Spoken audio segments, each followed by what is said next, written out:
우리가 후기 기독교 사회로 진입하면서 한국 교회는 부흥의 시대를 거쳐서 이제는 조금씩 쇠퇴하는 시기에 접어들고 있습니다.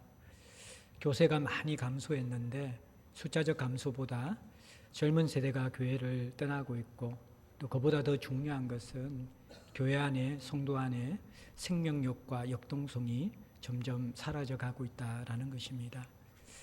이러한 한국교회 현상을 바라보면서 여러분들이 걱정을 하고 또 문제를 진단하고 또 대안을 고민하고 모색하고 있습니다. 어떤 분들은 이전보다 훨씬 더 세상이 악하고 강해졌기 때문에 신앙생활하기 힘든 시대가 되어져서 교회와 성도들도 약화된다라고 이야기합니다. 또 어떤 분들은 이전보다 물질적으로 더 많이 소유하고 잘 살게 되어져서 하나님을 의지하는 마음이 약해졌다라고 이야기하기도 합니다.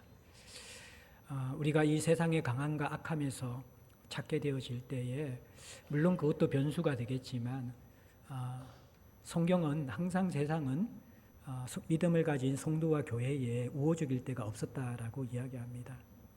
이런 본질적인 이유를 밖에서 찾기보다도 안에서 찾고 또 내부에서 찾을 뿐만 아니라 자신에게서 찾는 것부터 시작하는 것이 필요하다라고 생각합니다. 여러 이유가 있겠지만 근본을 잃어버릴 때 생명이 약화되어집니다.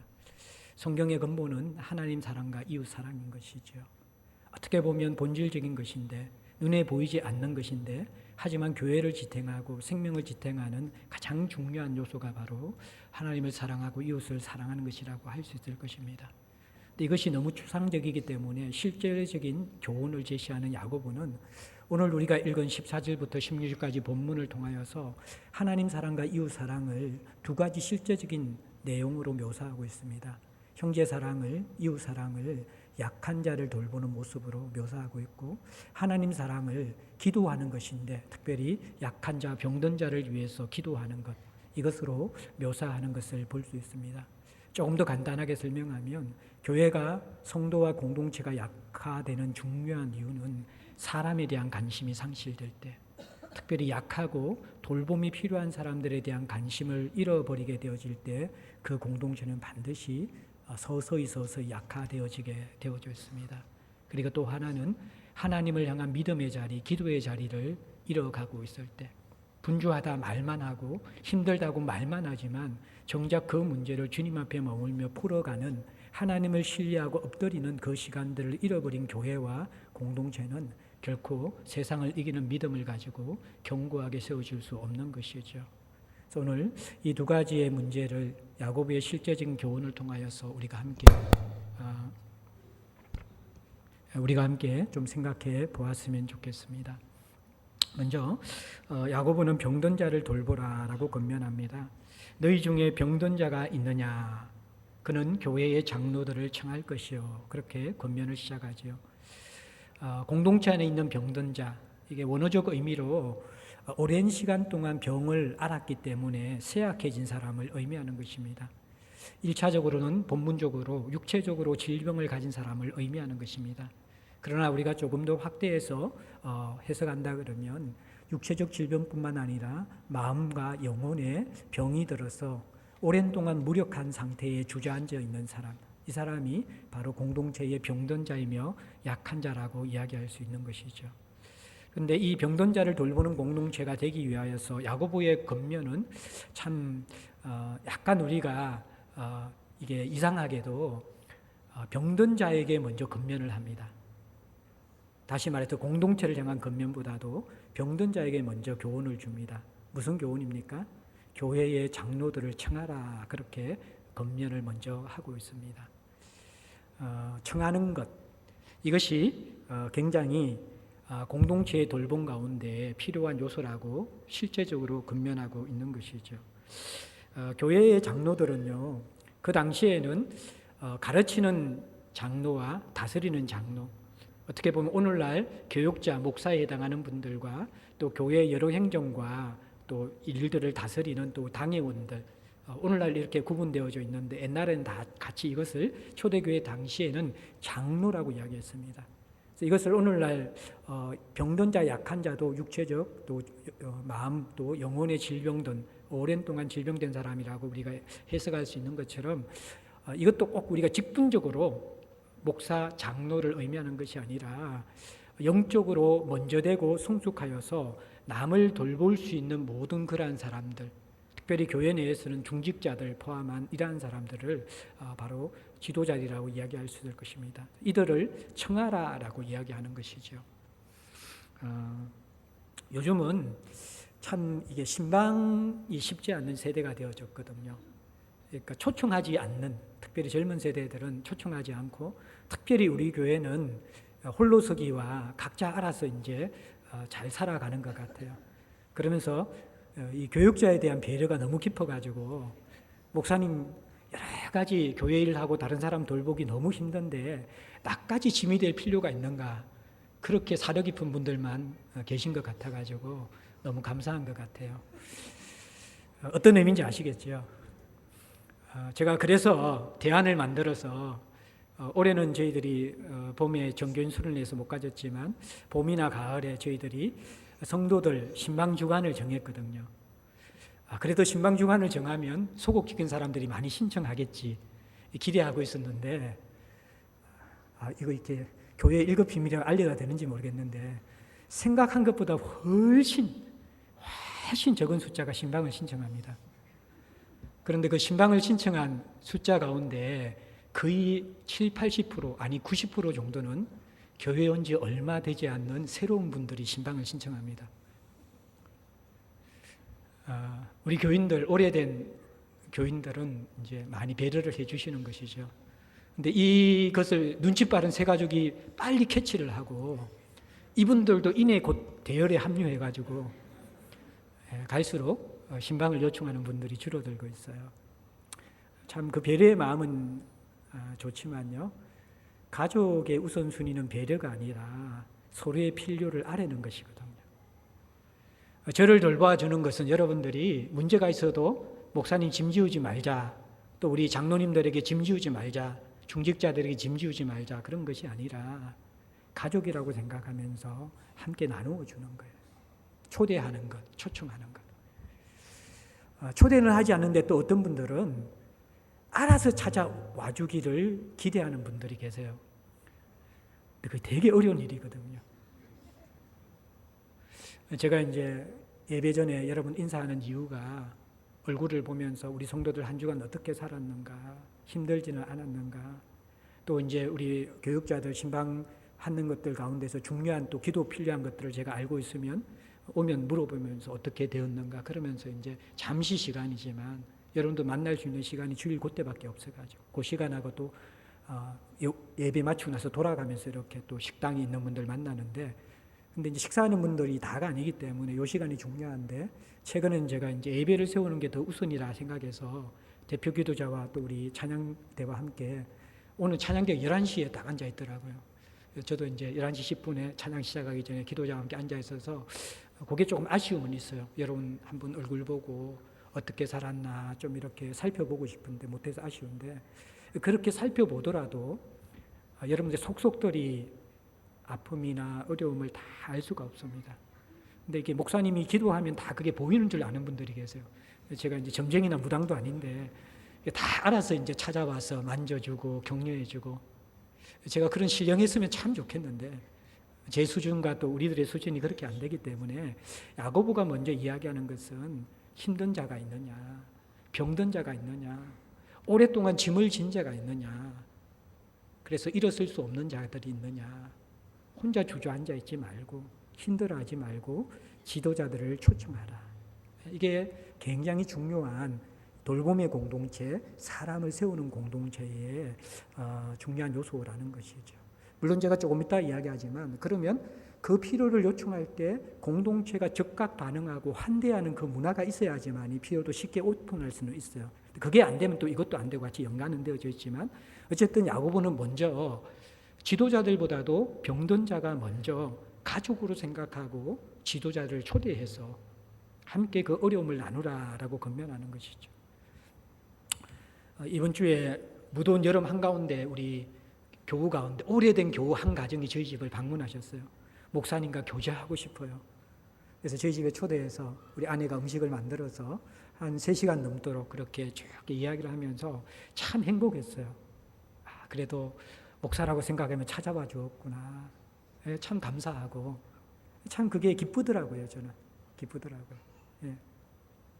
어제 이제 토요일엔 또 우리 바울 찬양팀하고 같이 밥 먹었는데 이게 같이 교제를 초대하고 또 필요를 함께 나누는 이 관계들, 이게 진짜 목양 관계의 근본이잖아요. 꼭 저뿐만 아니라 저 혼자 모든 우리 성도들을 돌볼 수 없기 때문에 우리 다른 교육자도 똑같은 신학을 공부했고 여러분들을 저보다 더 어떻게 보면 잘 섬길 수 있는 분들이고 또 우리 중직자들은 사실은 일상에 대한 경험이나 여러분의 실제적인 고민들은 저희 교육자들보다도 더 따뜻한 마음으로 품어줄 수 있고 살아온 인생의 경험 속에서 여러분들 잘 붙들어주고 또 격려해 줄 수 있는 분들이거든요.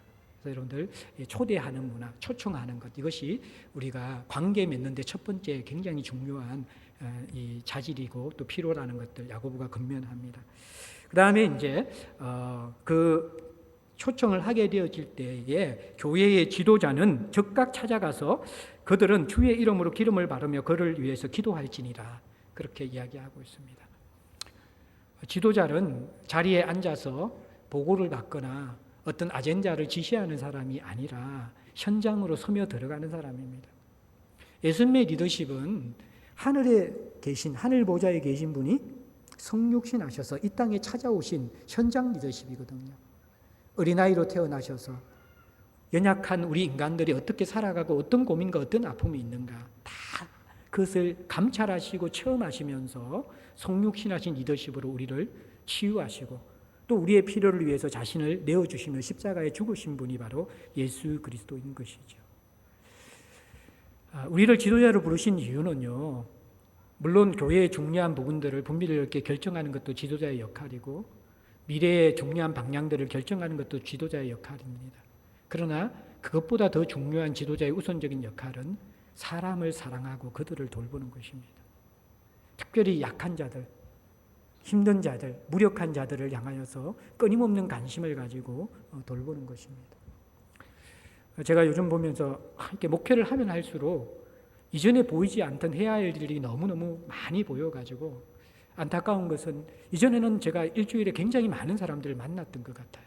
근데 지금은 그렇게 많이 만날 시간이 없는 것 같아요. 그게 제가 이제 마음이 아프고 이래서는 되겠는가 그런 하나님 앞에서 좀 돌아보는 시간을 가지고 있는데, 그런데 또 하나 감사한 것은 우리 함께 동역하는 우리 교육자분들이 이분들이 사람을 사랑하는 마음들이 있는 분들이더라고요. 늘 신방을 다니시는 걸 제가 보면서 참 감사하다. 그래도 이게 동력이구나. 또 내가 이렇게 못하는 부분들을 함께 해주시구나. 그게 참 감사하고, 또 우리 중직자들도 보면요, 저분이 교육자인지 성도인지 거의 자신의 시간에 많은 부분들을 우리 성도들을 돌아보고 그 필요를 채워주는 데 사용하시는 분들 보면서 제 마음이 깊은 감동이 될 때가 많이 있습니다. 또 최근에는 저를 기쁘게 하는 소식이 형제들이 일상에서 만나는 거예요.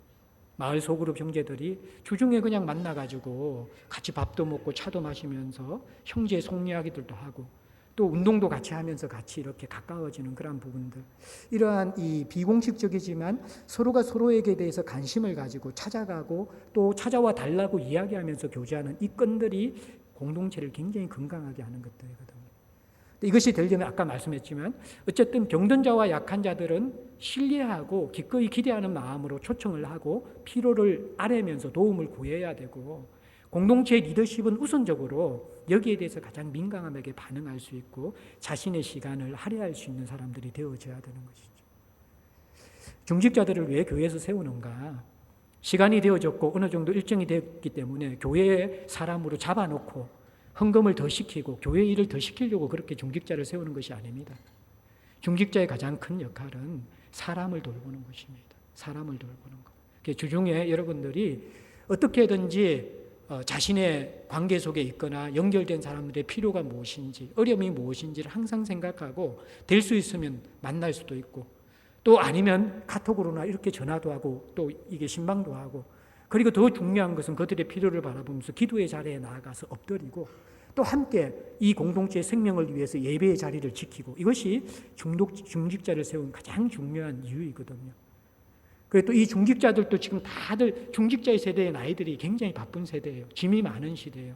이것도 중직자에만 여러분들 다 이렇게 떠넘겨서는 안 되고, 어쨌든 교회에 어느 정도 다녔고 이제 가족의 멤버십을 가지고 있는 사람, 모든 사람들은 내가 돌봄도 받아야 되지만 또 어떤 사람을 돌보아야 된다라는 생각을 가지면서 함께 이러한 관계 맺기, 약한 자들을 향한 관심들과 찾아가고 초대하고 개입하고 함께 만져주는 이러한 스킨십이 있는 관계가 무너지게 되어지면요, 교회는 그 어떤 것으로도 결코 견고해질 수 없다라는 것들 여러분들 아셔야 되는 것이죠. 야고보가 이 권면을 하고 있는 것입니다. 말세가 되면 사람들은 모이는 것에 대해서 우선순위를 두지 않는다고 합니다. 그때일수록 우리는 더 모이기를 힘쓰고 사랑과 선행을 격려하면서 더불어 살아가야 돼요. 아무리 돕고 섬기는 자들도 어느 순간 내가 약한 자가 될 수 있거든요. 근데 서로가 서로를 돌보는 그런 문화가 없으면요, 내가 약한 자가 될 때에 아무런 도움을 받을 수 없는 그러한 사람에 대한 관심이 상실되어지는 공동체가 될 수 있다라는 것입니다. 저희 공동체가 지금까지 지탱되어진 그러한 가장 중요한 핵심은 바로 여러분들에게 있다고 생각되어져.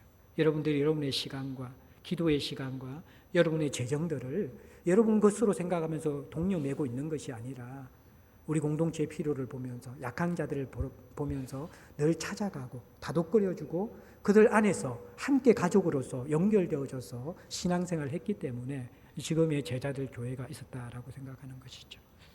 우리도 뭔가 이렇게 체육관에서 예배드리기 때문에 건강한 공동체가 아니에요. 그것은 본질이 아닙니다. 정말 교회라는 것은 사람이잖아요. 예수 믿는 사람들의 모임이죠. 사람이 중심이 되는 것이잖아요. 사람이 중심이 되도록 서로가 서로에게 우선순위를 두지 않으면 교회의 교회됨들은 지켜낼 수 없다는 것을 우리가 기억해야만 하는 것이죠.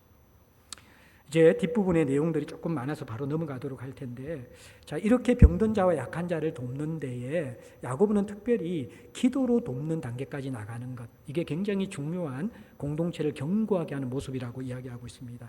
그러면서 14절부터 16절 이 본문에는 수많은 그러한 이 논쟁거리들이 있는 본문이고 해석하기 어려운 그러한 내용들이 많이 있는 본문입니다. 그래서 제가 본문 속에서 논쟁이 될 수 있고 해석하기 어려운 문제들을 조금 다루면서 본문의 핵심 메시지를 여러분과 함께 나누고자 합니다.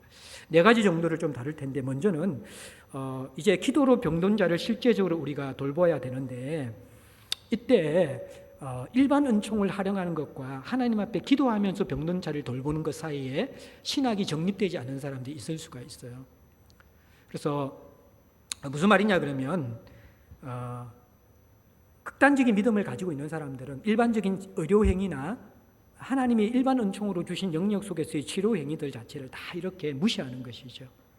그러면서 기도원을 찾아가든지 안수 기도만 받으면 하나님의 능력으로 다 낫는다고 생각하면서 의사를 찾아가거나 병원을 찾아가는 것은 인본적이고 인위적인 방법으로 생각하는 극단적인 사람이 있습니다. 또 반대의 사람들도 있습니다.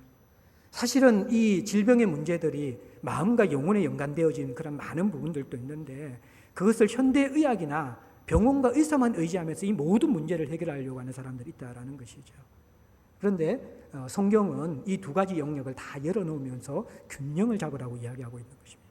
그것이 오늘 이 장로들이 14절에 병든 자를 찾아가서 주의 이름으로 기름을 바르며 그를 위하여 기도하는 행위의 모습이라는 것입니다. 기름을 바른다라는 이 의미는요, 고대 근동에서는 하나의 의료 행위였습니다. 이 좋은 올리브유를 상처에 바르는 것, 당시에는 의료가 발달되지 않았고 많은 약품들이 없었기 때문에 째지고 깨어지고 상처난 부위에 불로 치료하는 대부분, 옛날 우리가 여러분들 시골에서 터지고 부서지면 뭐합니까? 된장 바르고 참기름 바르잖아요. 기억하십니까? 예, 그런 것처럼 고대 사회 이것이 하나의 의료행위, 치료행위였다라는 것입니다. 그래서 이 장로들이 2가지를 같이 했어요. 기름을 바르는, 당시에 간용되어졌던 의료행위를 하면서 또 하나님 앞에 기도하는 행위를 같이 했다라는 것입니다. 그래서 일반 은총의 영역과 하나님 앞에서 하나님이 치유해 주실 영역을 동시에 신뢰하면서 같이 사용했다라는 것입니다. 우리는 이것과 저것 가운데 한 가지만 취할 필요가 없고 함께 하나님이 일반 은총도 하나님이 주신 것이라고 믿으면서, 그러나 또 더 근본적으로는 하나님 앞에 더 깊은 부분을 바라보면서 기도함으로써 함께 치유를 해야 된다라는 것입니다. 여기서 기름 바르는 것에서 왜곡된 해석이 나오면서 천주교에서 종부성사, 임종성사라는 성례전이 만들어졌습니다. 기름 바르는 것이 사실 이 치유의 본질은 아닌데 이것이 확대 해석되어져서 이 기름 바르는 행위에 어떤 효력이 있다고 천주교인들은 믿고 있습니다. 그래서 천주교에서 어떤 교리를 만들었냐 그러면 임종성사라는 것은 사람이 죽어갈 때는 의식이 없어지잖아요. 그러면 이 사람이 구원의 확신이 있는지 죄의 문제가 해결되었는지 이 문제에 대해서 불확실한데 그때 성례전으로 도와주는 방법이 뭐냐 그러면 좋은 올리브유를 바르면서 감람유나 올리브유를 눈과 코와 귀와 손과 발에 다 바르면서 그 기름을 바르는 것 자체가 그 사람의 죄가 사해지는 것과 동일하게 생각했다는 거예요. 오늘 이 14, 15, 16절이 이 병고침과 함께 기름 바르는 것이 제사함이라는 단어가 같이 막 연결되어 있기 때문에 이것을 확대 해석해서 천주교는 이것을 종부성사와 임종성사에서 기름 바르는 것을 특별한 신비한 효력이 있고 제사함을 주는 의식으로 사용하고 있는데 우리는 그렇게 하지 않는 것이죠. 우리는 이것을 받아들이지 않습니다. 그래서 여기에서 중요한 것은 주의 이름입니다. 기름이 치유하는 것도 아니고 기도가 치유하는 것도 아니고 결국 병든 자는 누가 치유한다고요? 주의 이름, 주의 능력, 주님이 치료의 자체라는 것이죠. 의료행위로 치료할지라도 여러분들 의사들 우리 많이 있지만 의사가 사실 할 수 있는 것은 째고 꼬매고 잘라내고 그거밖에 없어요. 그 다음에 낫게 되는 것은 사실은 다른 영역이거든요. 낫게 되는 것은 그 안에 세포들이나 하나님의 주관 속에서 우리의 어떤 신체 기능들이 자율적으로 활동해서 그것을 낫게 하는 것이지 의료행위 자체가 근본적으로 모든 병을 치료할 수 없습니다. 그래서 의료행위도 사실은 엄밀한 의미 속에서는 하나님의 간섭 없이는 하나님의 도우심 없이는 치유가 되지 않는 것이죠. 그것도 하나님의 주권으로 봐야 되고 주의 이름으로 기름 바르는 것도 마찬가지고 기도하는 것도 우리에게 기도의 능력이나 영빨이 있어서 치료되는 것이 아니라는 거예요. 하나님의 사랑과 하나님의 신실함 때문에 치료되기 때문에 우리가 이 의료행위 이게 일반 은총과 또 이게 기도하는 영적 행위 사이 속에서 균형이 잘 필요하고 둘 다를 같이 우리가 하나님으로 온 것으로 생각하면서 핵심은 뭐예요? 하나님이 치료하신다. 내 기도가 치료하는 것도 아니고 이것도 아니고 이것도 물론 하나의 도구로 사용하시지만 근본적으로 하나님이 치유하신다는 믿음을 가지는 것이 우리의 바른 태도라 그렇게 이야기하고 있는 것입니다. 두 번째 이제 이 본문에서 제가 여러분과 함께 좀 다루고 싶은 것은 이제 천주교 교인들뿐만 아니라 개신교 교인조차도 가지고 있는 인식 가운데 하나는 성도와 목회자의 능력, 영적 능력을 차별화하는 것입니다. 그래서 목사는 기도하며 영빨이 있기 때문에 좀 위독하거나 중요하거나 신중한 기도는 담임 목사가 해야지 응답이 있을 것이라는 성경이 없는 확신들을 가진 성도들이 굉장히 많이 있다라는 것이죠. 성도가 기도하면 안 듣고 목사가 기도하면 들을 것이다. 예. 식당에 이제 보통 교회들은 이제 한 번씩 이렇게 강사들 오면 식사 접대하게 되어질 때 꼭 담임 목사나 강사 목사가 기도해줘야지 식사를 낸 사람들이 위로를 받습니다. 저는 요즘 그냥 우리 교회가 이제 이런 의식이 다 있기 때문에 강사님도 안 시키고 저도 안 하고 다른 분들 많이 시키거든요. 왜냐 그러면 현장 학습이잖아요. 모든 기도는 똑같아.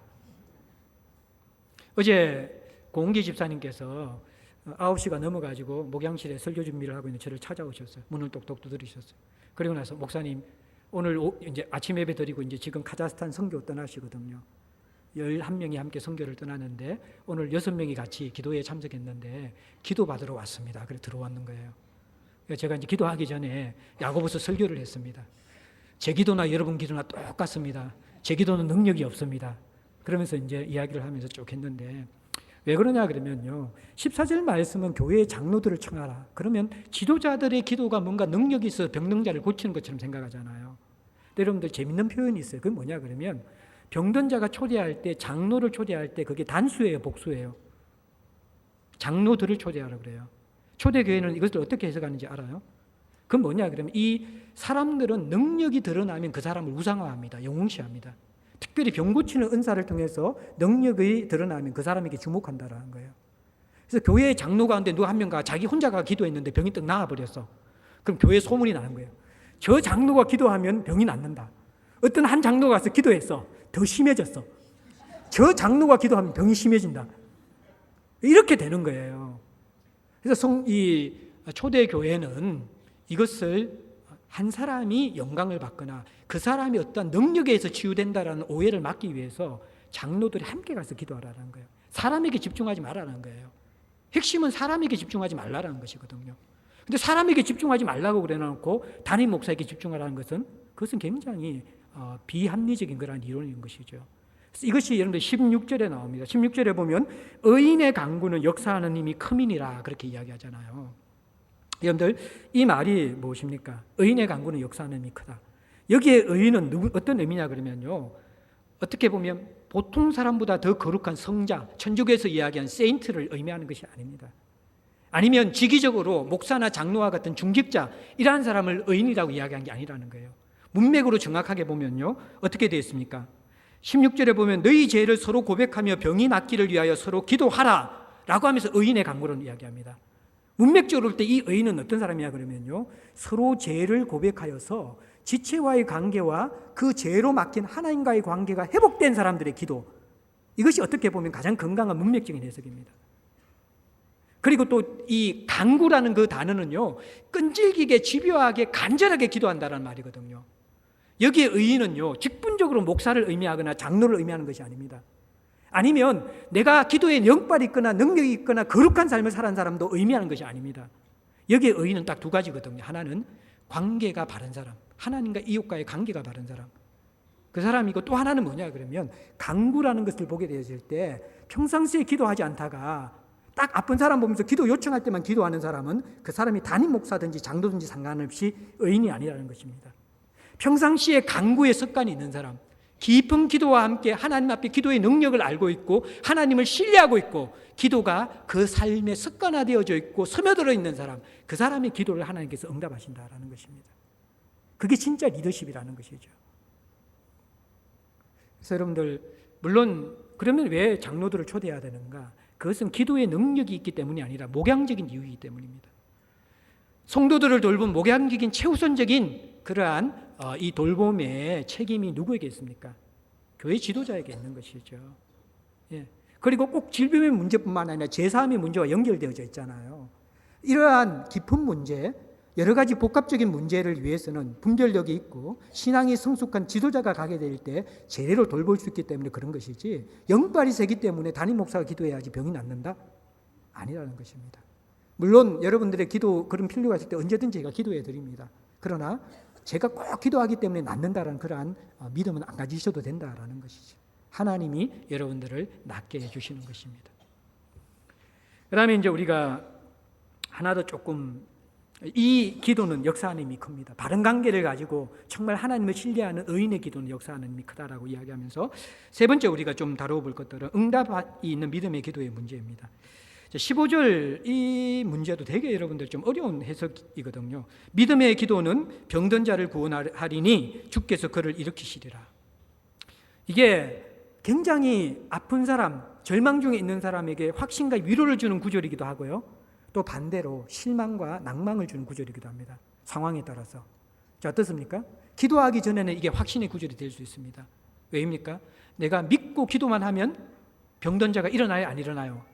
일어나야 되잖아요. 구절대로는 구원을 주시고 일으켜 주시잖아요. 자, 이때는 확신의 기도가 되어집니다. 그런데 나름대로 정말 믿음의 기도를 드렸어, 안 일어나고 더 아프고 더 힘들어졌어. 그러면 어떻게 될까요? 이 본문에 대한 해석은 내가 믿음이 없다라는 것이죠. 내가 믿음의 기도를 드리지 않았기 때문에 사람이 치유되지 않았다고 해석할 수밖에 없잖아요. 그러니까 이 해석이 굉장히 어려워요. 믿음의 기도는 다 낫게 하는가? 그럼 낫지 않는 기도는 그러한 믿음의 기도가 아닌가? 어떻게 해석할까요? 이것을 극단적인 사람들은 믿고 기도하면 죽은 사람도 일어나고 다 낫는다라는 거예요.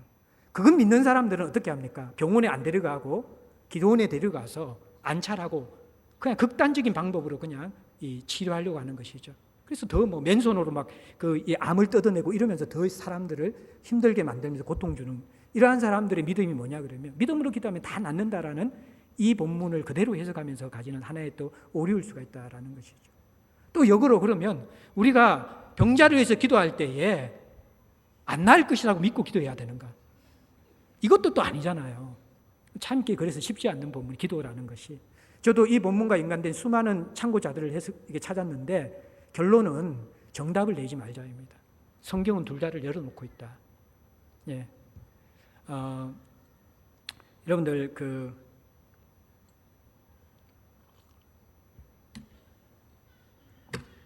1차적으로 기도는요, 내 뜻을 관철시키는 것이 아니라 내 뜻을 내려놓는 것이 기도의 본질입니다. 내려놓는 기도가 기도의 사실은 본질이라는 거예요. 하나님의 뜻에 굴복하는 것이 기도이고, 참된 기도는 하나님이 무엇을 하기로 결정하셨는지 참을성 있게 듣고 기다리면서 머물러 있는 것이 참된 기도의 핵심이거든요. 이게 이제 우리가 사실 기도는 기도의 자리에 들어가면 내 뜻이 관철되는 경우보다도 하나님의 뜻 앞에 내가 무너지는 경우가 훨씬 더 많아야 됩니다. 그것이 진짜 기도를 제대로 드리는 사람들의 모습입니다. 그런 기도를 드리는 사람들만이 하나님의 형상을 닮아가고 신앙이 성숙하는 것이죠.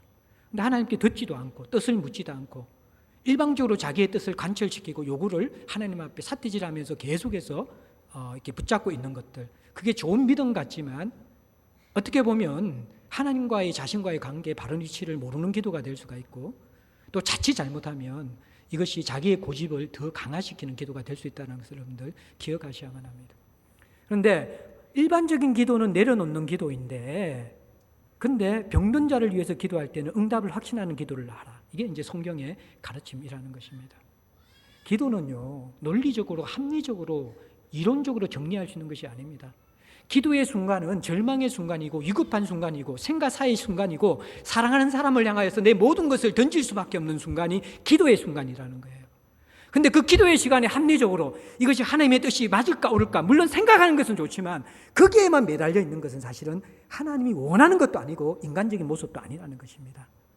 하나님은 그때 우리가 낫게 해달라고, 나을 것을 믿는다고 울부짖고 기도하고 주님을 흔들어 놓는 그런 기도 자체를 너희들이 신앙이 성숙하지 않았거나 내 뜻에 대해서 무관심하거나 어린아이의 기도라고 그렇게 치부하지 않는다라는 것입니다. 하나님은 그 기도를 긍휼히 여기시고 기뻐하시고 그렇게 믿음을 가지고 하는 기도를 하나님은 기쁨으로 받으신다라는 것입니다. 그 기도 자체를 하나님 사랑하십니다. 그러나 그 응답은 더 큰 하나님의 뜻 안에서 예스가 될 수도 있고 노우가 될 수도 있다라는 것입니다. 하나님은 그 기도조차를 거절하는 게 아니라는 거예요. 그래서 우리는 다 열어놔야 되는 것이죠. 하나님의 교리 가운데서 정립하다가 신앙이 무너지는 경우가 훨씬 더 많습니다. 구원의 확신 문제도 마찬가지고요. 이러한 기도의 문제도 마찬가지고, 사실 우리의 피조물의 이성으로 명료하게 정립되어지는 신학보다도 성경이 이야기하는 그대로를 열어놓고 순종하는 신학이 훨씬 더 건강한 경우가 많이 있습니다. 이 응답받는 기도의 문제도 저는 그렇게 개인적으로 받아들였습니다.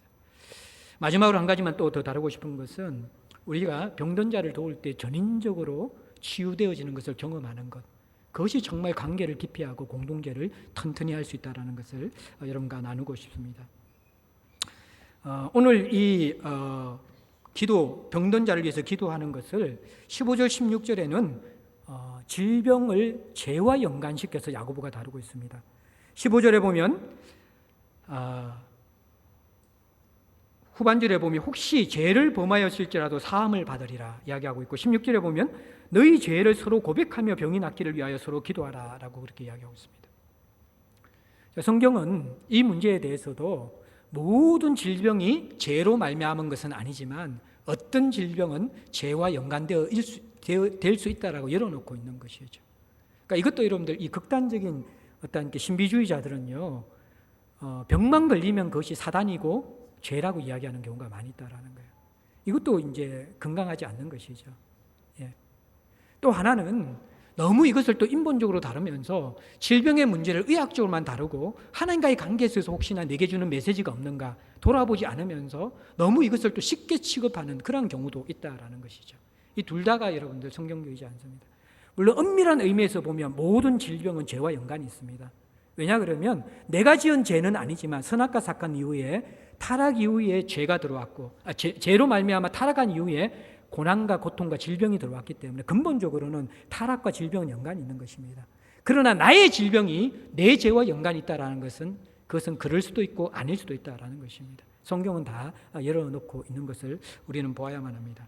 자, 그러면서 우리가 여기서 조금 이제 어려운 문제가 뭐냐, 16절 말씀을 한번 좀 이렇게 잘 이해를 해야 되는데, 그러므로 너희 죄를 서로 고백하며 병이 낫기를 위해 기도하라. 만약에 내 질병이 죄와 연관된다는 것을 보게 되어질 때 야고보는 고백하라라고 이야기합니다. 그래야지 이 고백이 질병과 죄사함의 치유에 굉장히 중요한 요소이기 때문에 고백을 반드시 하라라고 이야기한다는 거예요. 이 구절을 잘못 해석하게 되어지면 또 문제가 생길 수가 있습니다. 성경에서 죄에 대한 고백은 세 가지 종류가 있습니다. 사적인 고백과 은밀한 고백과 공개적 고백이 있다는 것입니다. 사적인 고백은 어떤 한 사람이나 아주 소수에게 죄를 범했을 때는 그 당사에게 직접 찾아가서 사적으로 고백할 때에 이 죄의 문제가 회개의 모습이 되는 것입니다. 은밀한 고백은 사람과 연관된 죄가 아니라 하나님과 연관된 죄에 해당하는 경우에는 사람에게 알릴 필요 없이 하나님 앞에 나아가서 은밀하게 고백하는 것으로 회개가 되는 것입니다. 공개적인 고백이라는 것은 내 죄가 한 집단 공동체 전체의 영향과 상처를 주었기 때문에 한 개인이나 하나님께만 고백해서 되는 것이 아니라 공동체 전체에 내가 공개적으로 죄를 고백해야 될 때 공개적 자백을 하는 것입니다. 야고보가 오늘 본문에서 이야기하는 것은 서로 죄를 고백하라는 것은 이것은 사적인 고백입니다. 이 본문의 은밀한 해석은요, 내 지은 죄를 찾아온 지도자에게 고백하라는 것이 아닙니다. 물론 고백할 수도 있습니다. 필요에 따라서는. 그러나 더 우선적으로 분명히 고백해야 할 대상은 이 죄와 연관되어진 당사자에게 고백하라는 것이 야고보의 근본적인 지금 해석이라는 것이죠. 여기서 여러분들 천주교의 고해 성사와 또 오늘날 조금 영적인 공동체의 공개적 고백에 대해서 우리가 주의할 필요가 있습니다. 분명히 여기에서 서로 고백하는 것은 사제나 목회자에게 먼저 고백하라는 말이 아닙니다. 당사자에게 고백하라는 것이거든요. 근데 천주교는 이것을 사제가 그 죄의 고백을 받아서 고해성사를 돕고 나서 주기도문 10번 이렇게 청소 몇 번 하면서 그 고해성사 시키잖아요. 야고보 이 구절을 통해서 천주교는 고해성사의 구절로 근거로 사용하는데 이것은 그게 아닙니다. 서로 고백하라는 것은 지도자에게 우선적으로 고백하는 게 아니라 죄 지은 서로 당사자에게 고백하라는 것으로 이해해야 되고요. 또 하나는 공개적 고백도 이야기하는 것이 아니라는 거예요.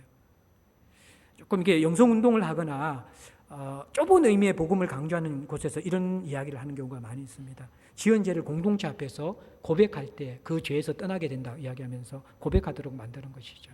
근데 이것은 우리가 필요성을 인정하되 일반화시키는 것은 굉장히 위험하다는 것을 아셔야 됩니다. 왜냐 그러면 공동체의 성숙이나 또 어떤 측면 속에서 이 그 죄의 무게에 의해 가지고 있잖아요. 고백하는 것이 은혜가 되고 도움이 될 때도 있잖아요. 고백한 다음에 개인과 공동체가 큰 시험에 들고 심리적으로 정서적으로 그것을 감당하지 못하는 경우도 반드시 있을 수 있다는 것을 기억하셔야 돼요. 이 변수가 여러 가지 많이 있는데 이것을 아예 일반화시켜서 모든 죄를 공개적으로 고백한다라는 것 자체는 이것은 굉장히 위험한 요소가 될 수 있습니다. 조심해야 되는 것이죠. 그러나 또 하나, 하나님이 성령께서 우리에게 강하게 역사하실 때에는 어떤 의미에서 우리가 이러한 고백들이 공동체를 정화시킬 때도 있다는 거예요.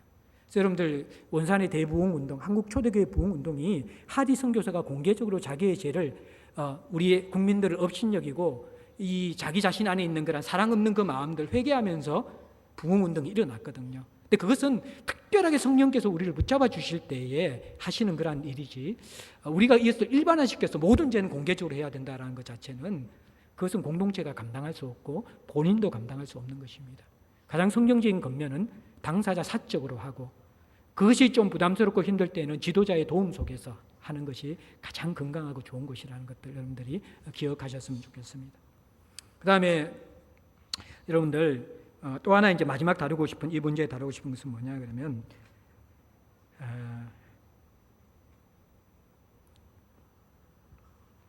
그 15절 16절에 보면요 초대교회의 그 목양 관계는 단순하게 육체적 필요를 돌보는 것에서 그친 것이 아니라 서로의 죄를 고백하고 사하는 단계까지 나갔다라는 것입니다.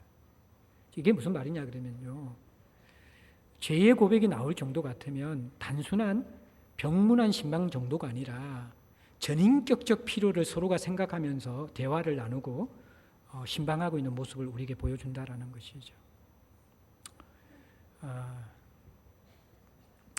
교회가 건강해지기 위해서 저는 이 부분을 관가해서는 안 된다라고 생각돼요. 이제 그 비대배 때 우리 장로님 기도 속에서 이제 조장로님이 기도하시면서 이번 하나님 나라 세미나나 또 여러 메시지를 들으면서 좀 우리가 이제 우리 공동체가 서로 돌보는 그러한 관계뿐만 아니라 사회적 불의와 억압에 대해서 공의와 정의와 긍휼과 사랑을 베푸는 것까지 나갔으면 좋겠다. 그건 역시 우리가 이제 우리 공동체가 성숙해 가는 과정 속에서 주님이 요구하시는 부르심이 될 수 있다고 생각되어져요. 그동안 저는 그 어떤 공동체보다도 사람에 대한 관심이 많은 공동체가 제자들 교회라고 생각해요. 자기의 돈과 자기의 시간을 그 어떤 교회보다도 정말 사랑을 담아가지고 사람들을 찾아가서 돕고 섬겼던, 또 그것들을 끝까지 유산으로 지키고 지금도 몸부림치고 있는 그런 공동체라고 생각되어져요. 그래서 이러한 공동체이기 때문에 우리가 또 외부의 불의와 억압에 대해서도 가장 가까운 사람을 사랑하지 않고 멀리 있는 사람을 사랑할 수 없잖아요. 그래서 또 이것으로 또 자기 가족만 사랑하는 것을 뛰어넘어서 우리가 지역사회와 이웃을 바라보면서 또 사람뿐만 아니라 구조적으로 제도적으로도 우리가 할 수 있는 부분이 있다 그러면 하나님 앞에서 은혜를 구하면서 순종하면서 주대심을 인정하는 부분들, 이제 우리의 부르심으로 기담아 드려야 될 수준에 왔다라고 생각되어져요.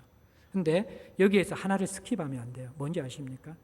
우리의 교제가 더 깊어져야 된다라는 것입니다. 그럼 뭐냐 그러면 제가 이제 아둘람 펀드를 마련하고 그것 하면서 첫 번째 목적은 실직자들에게 돈을 지원하는 것이 아니었습니다.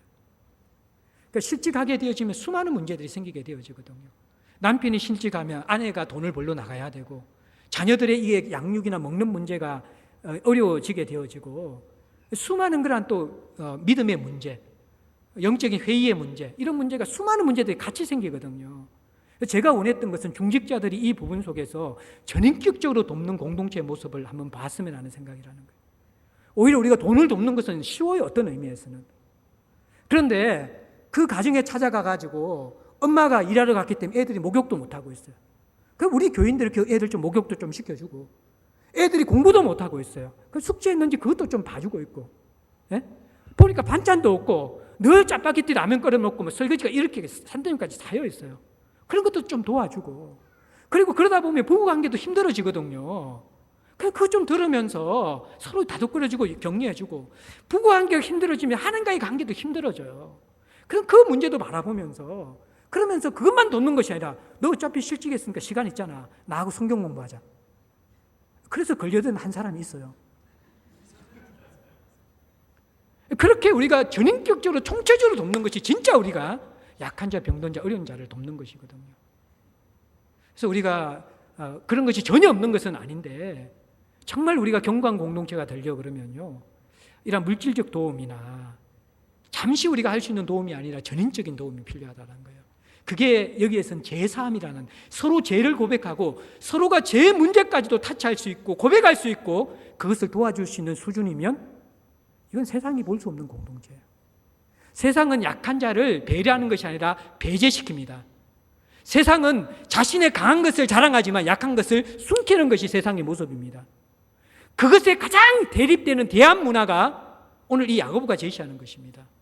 약한 자를 우성으로 돌볼 줄 알고 가장 약한 모습을 고백할 수 있는, 그래서 그것을 부끄러워하지 않고 서로 세워주고 도울 수 있는 공동체라 그러면 세상을 이기는 공동체가 된다는 것이죠. 여러분들 이 전인적인 치유를 한번 경험해 보셔야만 돼요. 단순하게 우리가 어떤 아프고 돈이 없어서 도움받는 그 정도를 뛰어넘어서 공동체가 우리의 전인적인 필요를 책임지고 고민하고 있고 함께 하고 있고, 우리도 그 부분에 대해서 열려 있으면서 단순한 인간적인 필요나 단순한 세상적인 필요만 우리가 체험받는 것이 아니라 공동체와 함께 더 깊은 필요를 나누면서 함께 서로가 지체가 돼서 자라갈 수 있는 모습들. 제가 이 설교를 준비하면서 이번에 불가리아 여행 갔을 때에 이게 전인적인 치료가 무엇인지에 대해서 제가 이렇게 약간 부끄럽지만 제가 경험한 것이 있어요. 불가리아 선교 떠나기 전에 제가 이제 대학생 수련회 집회를 밤낮으로 인도했습니다. 그리고 차를 저 지리산까지 몰고 갔다가 내장산까지 몰고 갔다가 올라와서 바로 밤에 이제 또 제가 이제 합류하게 되어졌거든요. 그리고 오자마자 시차 적응해야 되는데 안 좋으면서 이제 밤까지 이렇게 막 뺑뺑이, 그러니까 비행기 타고 한 거의 하루를 우리가 거의 제대로 못 잔 거죠. 그리고 그 다음날 주일이기 때문에 가자마자 또 저희들이 이제 토요일날 도착하자마자 수박 한 조각 먹고 나서 이제 교회학교 봉사하고, 돌아오자마자 쉬려고 그러는데 씻고 나서 또 김밥 말고, 그걸 9시 10시 돼서 재우더라고요. 새벽까지 또 깨워가지고 주일날 봉사하고, 한 반은 우리가 교회학교 교회 봉사를 하고 난 다음에, 근데 반은 우리가 이제 바울의 전도 여행지를 따라갔는데, 한국에서 만난 박성규 선교사님이 참 온유하고 부드러운 분이셨어요. 근데 불가리아에서 만난 박성규 선교사님은 이것은 영적인 폭주기관차인 거예요. 엄청난 그런 에너지를 가지고 있고 착착착착 일을 진행해 나가는데 대단한 분이시더라고요. 우리는 찍소리 못하고 따라다녔죠. 새벽에 일어나서 막 질질 끌려다니는, 죄송합니다. 새벽에 일어나서 함께 선한 마음으로 동행을 했습니다. 네. 우리 호수도 따라갔는데 안 봐주더라고요. 그때 이제 그 날씨가 있잖아요. 찍어 놓은 게 있는데 42도, 43도까지 낮에는 올라가고요. 밤 9시 37분의 날씨가 37도였습니다. 예, 그렇게 했는데, 근데 이제 막 긴장하고 새로운 곳이니까 막 따라다니는 정신이 없었는데, 이제 저희들이 이제 본래는 한 차로 다 이동하기로 했는데 한 차가 문제가 생겨가지고 두 차로 나눠서 이동해가지고 저도 이제 한 차를 이제 그때 운전하고 있었는데 갑자기 운전하는데 몸이 어슬어슬 떨리는 거예요. 그것을 보고 나서 이제 우리 한 지체가 제가 모르는 사이에 카톡으로 막 서로 난리더만 갑자기 차를 주차해가지고 목사님 내리라는 거예요. 왜 그러니까 몸 상태가 안 좋으니까 대신 운전하겠다면서 서경근 집사님 운전을 하신 거예요.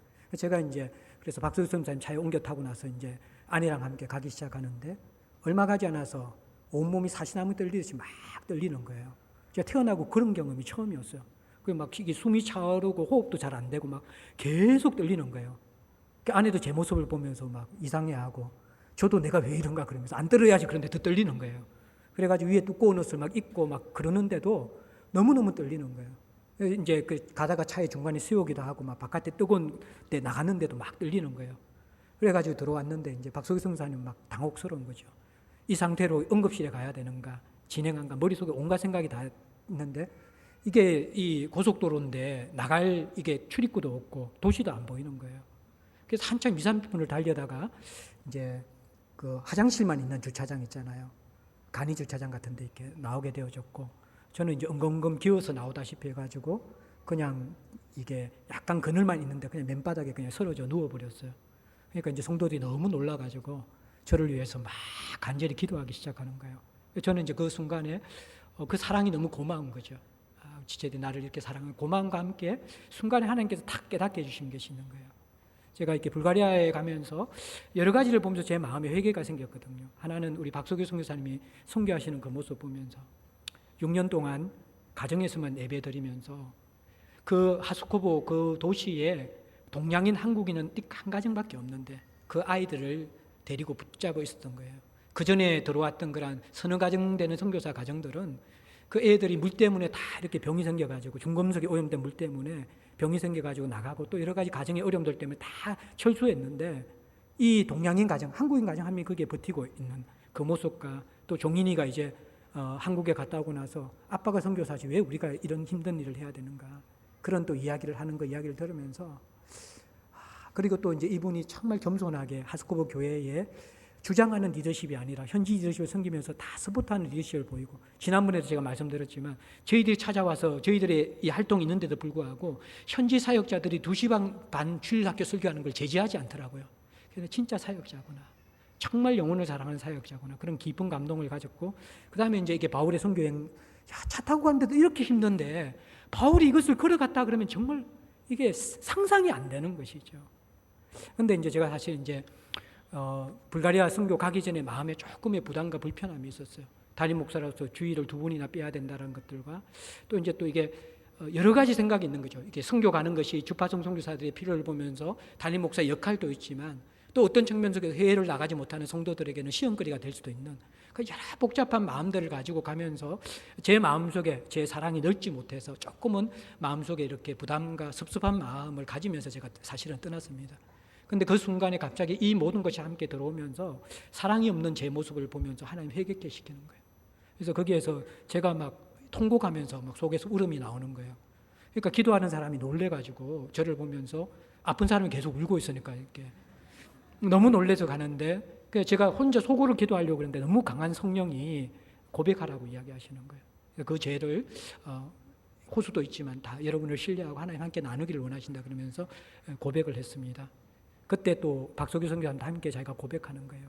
하나님이 자기를 가장 건드리신 부분이 사람을 먼저 배려하지 않고 일을 진척시키는 것인데 목사님이 먼저 회개해 주셔서 자기의 마음에도 이 부담을 가지고 계속 이것을 진행하고 있었는데 딱 내가 아프기 시작하면서 갑자기 하나님 그 부분을 치기 시작하시고 앞으로의 모든 일정이 없어질 수 있겠구나 그 마음을 주시는데 갑자기 마음이 탁 내려앉더래요. 그러면서 하나님이 목사님을 통해서 제게 말씀해 주셨습니다. 그렇게 이야기를 해 주시더라고요. 그러면서 신기하게 했잖아요. 그 떨리던 것이 딱 멈춰지고 저 혼자서 일어서 가지고 혼자 가겠다 그런데 우리 송윤 집사님 부축해 가지고 화장실 가서 찬물로 씻고 그 다음에 나머지 일정들을 제가 다 이렇게 마무리할 수 있었습니다. 저는 이제 참 제 인생의 독특한 경험이었는데 공동체가 이런 것이구나. 아픔의 문제를 위해서 함께 기도할 뿐만 아니라 하나님이 마음에 부담을 주실 때에 참 담임 목사가 그 부끄러움 참 사랑 없는 것 고백한 거 얼마나 부끄러워요. 그런데 그것을 함께 고백할 수 있는 공동체이고 그 담임 목사의 고백을 가지고 담임 목사가 저 정도밖에 안 되구나 그렇게 정죄하거나 실족하는 것이 아니라 더 긍휼히 여기고 저를 보담아주고 더 신뢰해주는 그러한 성도들과 함께 목회한다는 것이 얼마나 감사한 것인가. 이게 단순한 육체의 치료뿐만 아니라 하나님이 제 마음과 영혼을 함께 치료하는 그러한 모습이었다라는 것이죠. 오늘날 교회에 이러한 것들이 필요해요. 우리가 서로에게 정말 약함을 털어내고 울 수 있는 공동체. 내가 어찌할 수 없는 악함을 긍휼히 여겨달라고 기도하면서 함께 주님 앞에서 회복될 수 있는 공동체. 이게 여러분들 제3의 기도까지 있는 공동체의 모습이거든. 오늘날 많은 사람들이 교회가 다 약해지고 무너지고 있다고 생각하고 세상이 악해서 그렇다고 이야기하고 누가 그래서 그랬다고 이야기하고 다 우리가 남 탓하기 쉽고 세상 탓하기 쉬운 시대입니다. 그러나 한 번도 교회가 공격이 없었던 때가 없고요. 교회는 항상 그러한 강한 공격 속에서 생명을 지켜왔습니다. 교회의 생명의 근원은 바깥에서 들어오는 것이 아니라 안에서 있는 것이고 나에게서 나오는 것입니다. 여러분들이 약하고 병든 자이면 공동체를 신뢰하면서 혼자 끙끙거리지 말고 시험 들지 말고 초대하십시오. 그리고 조금 여러분들이 사랑을 받고 어느 정도 하나님의 사랑을 아는 자이고 선자라 그러면 중직자든 교육자든 상관없이 이제 여러분들 그 신음소리에 귀를 기울이고 주중에 조금이라도 여러분들 그들 위해서 기도하고 한번 전화 한 통화 넣어주고 한번 힘들 때는 한 달에 한 번 정도라도 만나서 밥도 사주고 만나주고 이건 누구 한 사람이 할 수 있는 일이 아니라는 거예요. 공동체 전체가 체질이 변화되지 않으면 절대로 이러한 모습을 가질 수가 없다라는 것입니다. 야고보가 바로 이것을 우리에게 권면하고 있습니다. 공동체가 강화되는 것 딱 하나입니다. 가장 약한 자를 우리가 돌볼 수 있고 가장 강한 분을 붙들면서 함께 서로를 의지하게 되어질 때에 그때 공동체는 생명력을 회복할 수 있는 것입니다. 야고보의 이 실제적인 교훈에 또 우리가 함께 응답할 수 있고 함께 이 교훈을 우리에게 적용시켜서 서로의 관계를 세워갈 수 있고 하나님과의 기도의 관계를 세워갈 수 있는 저와 여러분들 될 수 있기를 주의 이름으로 축복합니다. 함께 찬송드리겠습니다.